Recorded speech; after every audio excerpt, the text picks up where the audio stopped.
सियासत ने अपनी सेहत का ख्याल रखते हुए कई वर्षों से देश को एक भ्रम में डाल रखा है।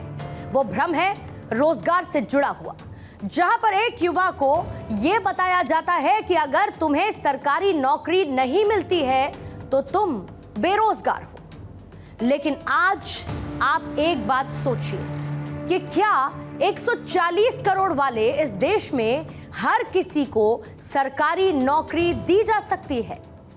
जवाब है नहीं। यानी कि हमारे देश में कभी भी रोजगार का पैमाना पूरा किया ही नहीं जा सकता है। ऐसे में क्या हमारे देश के बहुत सारे युवा हमेशा बेरोजगार ही रहेंगे? इसका जवाब है नहीं, क्योंकि हमें स्ट्रैटेजी बदलनी होगी। वो स्ट्रैटेजी जिस पर शायद कोई बात करने के लिए तैयार ही नहीं है। अमेरिका में दुनिया की सबसे बड़ी बड़ी कंपनीज स्थापित हैं। अमेरिका में दुनिया की सबसे बड़ी सोशल मीडिया कंपनीज के हेडक्वार्टर भी हैं। आपके फोन में जितने भी सोशल मीडिया एप्लीकेशंस होंगे, इनमें से ज्यादातर के मालिक अमेरिका में ही रहते हैं और इन सभी की उम्र बेहद कम है। लेकिन इन सभी की आय यानी कि इनकी इनकम बहुत ज्यादा है। अब आप सोचिए कि अगर ये सभी युवा अपनी कंपनी ना खोलते, इनोवेशन पर ध्यान ना देते, टेक्नोलॉजी के साथ आगे नहीं बढ़ते और सरकार से लगातार रोजगार मांगते रहते, तो क्या ये दुनिया को इस हद तक बदल सकते थे?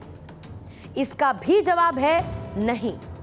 यानी कि हमारे देश में अब स्वरोजगार की बात करना जरूरी है, क्योंकि हमारे देश में एक बहुत ही खराब ट्रेंड है कि जब कोई युवा यूपीएससी क्लियर करता है तो उसके माता पिता, उसके टीचर सभी उसकी फोटो सोशल मीडिया पर पोस्ट करते हैं।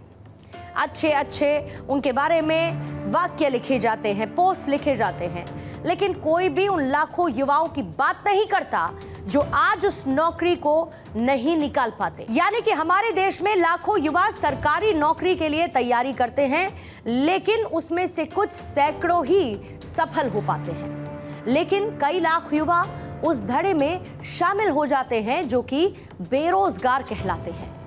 यानी कि समस्या कहीं और छिपी हुई है और हम लालटेन लेकर समाधान कहीं और ही ढूंढ रहे हैं।